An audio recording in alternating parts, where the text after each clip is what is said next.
इस्लामाबाद मुज़ाकरात नाकाम नहीं हुए। अमरीकी रवैये की वजह से मुश्किल मरहले में है। हमारे पास अमरीकियों पर एतबार करने का कोई जवाब नहीं। किसी भी डील से पहले तमाम चीजें वाज़ेह होनी चाहिए। मुज़ाकरात और जंग दोनों के लिए तैयार हैं। ईरानी वज़ीर ख़ारजा अब्बास अराग़ची की नई दिल्ली में प्रेस कॉन्फ्रेंस, कहा कि जंगबंदी बरकरार रखना चाहते हैं, अमरीका संजीदगी दिखाए। ईरानी सिर्फ इज्जत की जबान समझते हैं, किसी भी दबाव और कार्रवाई के खिलाफ मुज़ाहिमत करेंगे।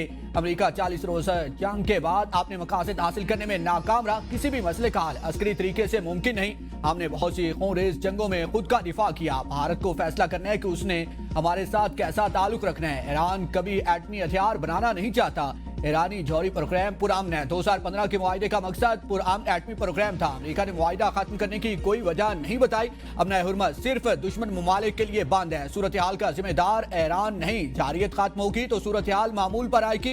ईरान और ओमान मुश्तरका निज़ाम के तहत अपना हुर्मत को संभालेंगे। सलामती कौंसल नाअहली की अलामत बन चुकी है। इसका सबसे बड़ा सबूत अमरीका और इसराइल की जारियत पर सलामती कौंसल की खामोशी है। अक़वाम मुत्तहिदा की सलामती कौंसल में इस्लाहात नागुज़ीर हैं। ब्रिक्स ममालिक अमरीका और इसराइल की मशरिक़ वुस्ता में जंगी जारियत और बैनुल-अक़वामी क़वानीन की खिलाफ वर्जियों की खुलकर मज़म्मत करें।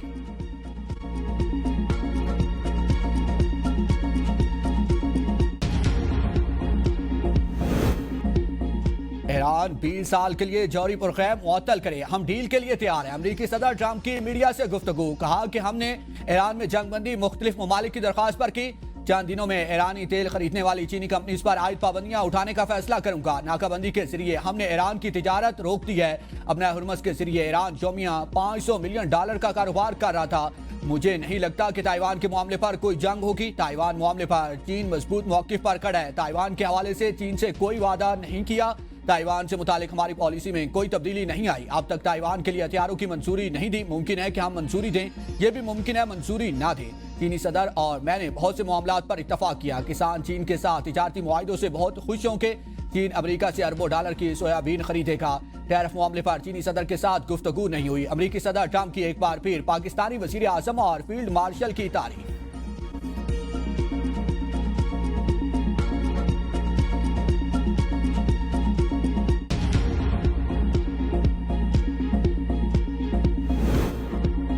अमरीका ने जंगबंदी के लिए ईरानी शराइत को मुस्तरद कर दिया। ईरान को अमरीका का जवाब मौसूल। गैर मुल्की खबर एजेंसी के मुताबिक ईरानी मुज़ाकराती टीम ने जौहरी मुज़ाकरात शुरू करने से काबिल 5 शराइत रखी थी, जिनमें तमाम मुहाज़ों पर जंग और पाबंदियों का खात्मा, मुजमिद असासों की बहाली शामिल थी। शराइत में जंगी नुकसानात और तबाही का मुआवजा और अपना हुर्मस पर ईरान की खुद मुख्तारी का एतराफ़ भी शामिल था। रिपोर्ट्स के मुताबिक अमरीका ने ईरान की तमाम शराइत को यकसर मुस्तरद कर दिया। ईरान के खिलाफ जंग शुरू नहीं होनी चाहिए थी। जंग का कोई जवाब नहीं। बहरी रास्ते जल्द खुलने चाहिए। चीनी वज़ारत ख़ारजा के मुताबिक फौजी हल आगे बढ़ने का रास्ता नहीं हो सकता। ईरान तनाज़े का हल निकालना अमरीका और ईरान के साथ साथ खित्ते के ममालिक के लिए भी फ़ायदेमंद है। बहरी रास्तों को जल्द से जल्द खोला जाना चाहिए। ईरान तनाज़ा बैनुल-अक़वामी तिजारत और तवानाई की आलमी तरसील पर भी मनफी असर डाल रहा है। दोनों और आलमी रहनुमाओं ने मुलाकात में तहफ़्फ़ुज़ात को मुनासिब अंदाज में हल करने और बैनुल-अक़वामी और इलाकाई अमूर पर राब्ते और ताउन मजबूत बनाने पर इत्तफ़ाक़ किया। नए बजट में 430 अरब टैक्स मुतवक्के। चीनी, सीमेंट, तंबाकू और खाद के शोबों में हुकूमत मतलूबा टैक्स जमा न कर सकी। FPR के 15,268 अरब रुपए टैक्स वसूली का हदफ तजवीज़। पेट्रोलियम लेवी से 1,727 अरब रुपए जमा किए जाने का इम्कान। गैस, टैरिफ और बिजली की कीमतों में इजाफे की तजवीज़ भी ज़ेर गौर। हुकूमत ने IMF को महसूलात में इजाफे और टैक्स चोरी की रोकथाम के लिए मुतादिद यकीन दहानियां करा दी। चीनी, सीमेंट, तंबाकू और खाद के शोबों में 160 अरब रुपए से ज़ायद टैक्स गैप है। FPR टैक्स वसूली बेहतर बनाने के लिए नए निज़ाम बारे IMF को ब्रीफिंग दी। बड़े टैक्स नाहिंदगान की निशानदेही CRM सिस्टम के जरिए की जाएगी। ब्रीफिंग में बताया गया कि FPR ने 431 नए ऑडिटर्स भर्ती किए हैं। मज़ीद 396 ऑफिसर जून तक शामिल किए जाएंगे। सख्त ऑडिट निज़ाम के जरिए 2027 तक 92 अरब रुपए इजाफी आमदन मुतवक्के है। तमाम सेल्स टैक्स दहिंदगान के लिए डिजिटल इन्वेंसिंग लाजमी करार दी गई है।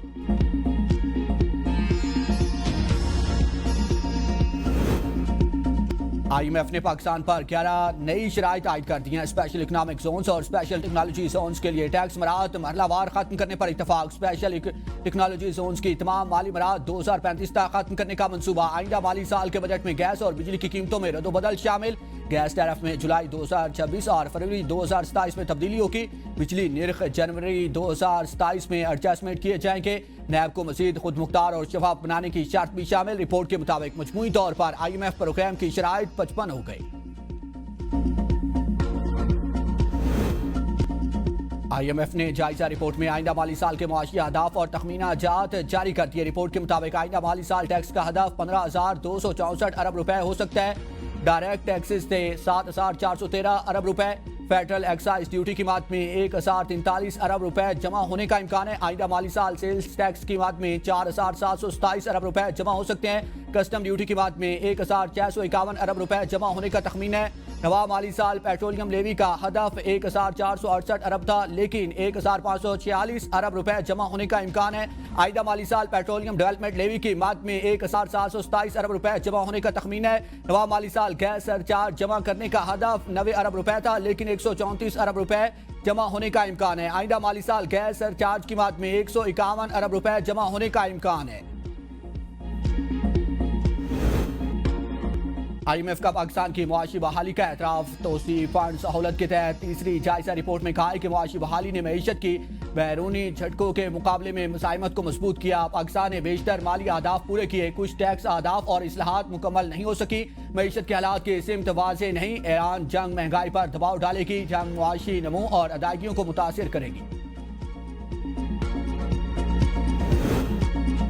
वज़ीर आज़म शहबाज शरीफ से चीन के कारोबारी वफ़द की मुलाकात। वज़ीर आज़म ने IBI ग्रुप के पाकिस्तान में अपने डिजिटल इकोनॉमी हेडक्वार्टर्स कायम करने के फैसले को सराहा। पाकिस्तान और चीन के कारोबारी सतह पर बढ़ते हुए ताउन पर इज़हार इत्मीनान। कहा कि IBI डिजिटल मईशत में ताउन, सरमायाकारी के फ़रोग और सनती इश्तराक को फ़रोग देगा। पाकिस्तान और चीन के दरमियान तारीखी ताल्लुकात कायम है। वज़ीर आज़म ने चीनी सदर के मोतबराना क़यादत में चीन की शानदार तरक्की को सराहा। चीनी कारोबारी वफ़द के सरबराह का पाकिस्तानी मईशत पर इज़हार एतमाद। IBI पाकिस्तान की मईशत में डिजिटल इस्लाहात में मुआवनत का ख्वाह है। पाकिस्तान में IBI के डिजिटल इकोनॉमी हेडक्वार्टर का क़याम इस समन में इंतहाई मुस्बत साबित होगा और पाकिस्तान के छोटे और दरमियाने दर्जे के कारोबारी इदारों को चीनी मार्केट तक रसाई फराहम करेगा और बेशुमार मौके मुहैया करेगा।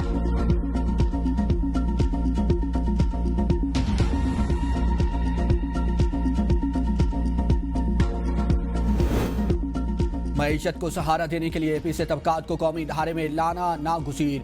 बलूचिस्तान में सेहत के शोबे में तारीखी पेशरफ्त हो रही है। कोशिश है कि सेहत की सहूलियात अवाम की दहलीज तक पहुँचाई जाए। चेयरमैन पीपल्स पार्टी बिलावल भुट्टो का कोयटा में तकरीब से खिताब। कहा आम आदमी की माशी हालत बेहतर बनाकर ही कौमी मईशत को मजबूत किया जा सकता है। वसाइल की कमी किसी इंसान की जान बचाने में रुकावट नहीं बननी चाहिए। सिंध के कामयाब हेल्थ मॉडल को बलूचिस्तान में मुतारिफ कराया जा रहा है। सेहत के 11 मनसूबों का इफ्तिताह कर रहा हूँ, बाकी मनसूबों का इफ्तिताह भी जल्द होगा। सरफराज बुगटी ने 5 साल में तमाम मनसूबे मुकम्मल करने का वादा किया है। कोयटा ट्रामा सेंटर जदीद तिबी सहूलियात से आरास्ता एक शानदार मनसूबा है। आवाम को 100% मुफ्त और मियारी इलाज फराहम किया जाएगा। लोरा लई और खुशदार समेत मुतादिद अजला में सेहत के नए मनसूबे शुरू हो चुके हैं।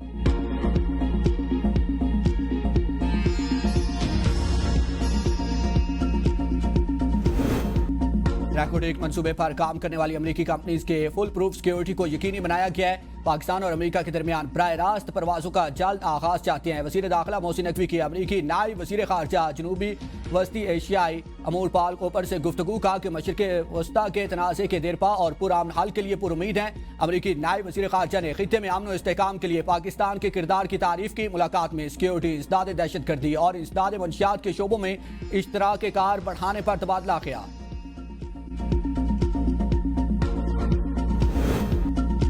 राजा नासिर अब्बास की बानी से मुलाकातों के लिए 3 अरकान पर मुश्तमिल कमेटी बनाने की तजवीज़। सेनेट इजलास में कायदे हिज़्ब इख्तिलाफ ने कहा कि कमेटी में हुकूमत और अपोजिशन दोनों के नुमाइंदे शामिल होने चाहिए। कमेटी बानी PTI और दीगर सियासी कैदियों से मुलाकात करे और अपनी रिपोर्ट ऐवान में पेश करे। किसी को हक ना मिलना जुल्म के मुतरादिफ है और जालिम के जुल्म पर राजी रहने वाले भी इसी के जुमरे में आते हैं। सियासी कारकुनों को जेलों में बंद करना मुल्क के मफाद में नहीं, ये अमल खुद अपने पांव पर कुल्हाड़ी मारने के मुतरादिफ है। माजी की कोई गलती आज के गैर कानूनी इकदाम को जवाज नहीं दे सकती। जब मुज़ाकरात की बात की जाती है तो उसे कमजोरी समझा जाता है, जो दुरुस्त नहीं।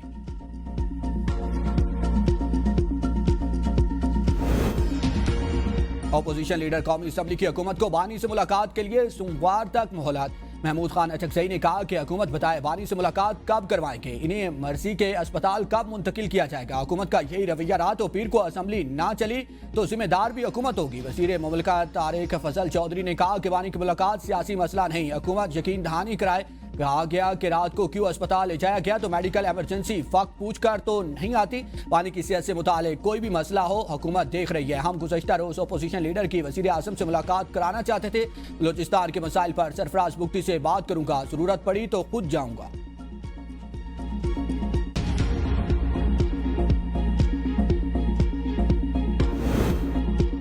बानी पीटीआई की फैमिली ने यकीन दहानी करवाई थी कि बाहर निकलकर बात तक नहीं करेंगे। फैमिली की यकीन दहानी के बावजूद मुलाकात ना करवाना अफसोसनाक है। चेयरमैन पीटीआई बैरिस्टर गौर की मीडिया से गुफ्तगू कहा, अक्टूबर से लेकर आज तक कोई मुलाकात नहीं करवाई गई, ये तशवीशनाक है।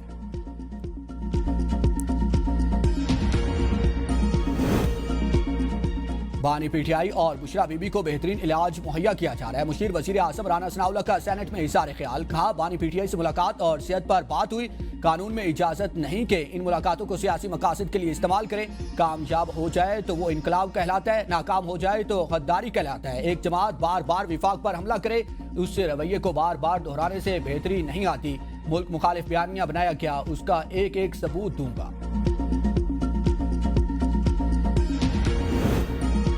190 मिलियन पाउंड केस में बानी पीटीआई और बुशरा बीबी के वकला को 20 मई तक हतमी दलाइल देने की आखिरी मोहलत। इस्लामाबाद हाई कोर्ट ने तहरीरी हुक्मनामे में वाज़ेह किया कि आइंदा समाअत पर गैर जरूरी ताखीर या इल्तवा की दरखास्तें कबूल नहीं की जाएगी। उम्मीद है फरीकैन जानबूझकर समाअत से गैर हाजिर नहीं होंगे।